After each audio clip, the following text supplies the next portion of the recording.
नमस्कार, मी अभय बापट, महाराष्ट्र प्रांत प्रमुख विवेकानंद केंद्र। आमचा एक चांगला कार्यकर्ता जितेंद्र यांनी अनेक वर्ष विवेकानंदांचा विचार समाजामध्ये पसरवण्याचं खूप मोठं काम केलं आहे।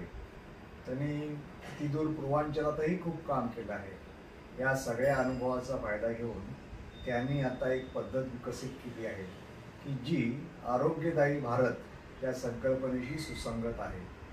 तो जे आरोग्य शिबिर घेतो आहे त्या शिबिराला आमच्या सर्वांचाच आशीर्वाद आहे, स्वामीजींचा, ठाकूरांचा आशीर्वाद आहे आणि आमच्या साऱ्यांच्या शुभेच्छा आहेत। हे शिबिर अतिशय उत्तम हो आणि या शिबिराच्या माध्यमातून अनेक जणांना जे शारीरिक व्याधींनी त्रस्त आहेत त्यांना त्यांच्या व्याधीपासून सुटका मिळो आणि सर्वांना उत्तम आरोग्य मिळावे अशी आमची प्रार्थना आहे। आणि आपल्याला उत्तम आरोग्य मिळाल्यानंतर आपण सर्वजण स्वामीजींच्या स्वप्नातला भारत उभं करण्यासाठी कटिबद्ध व्हाल अशी आशा आहे। धन्यवाद।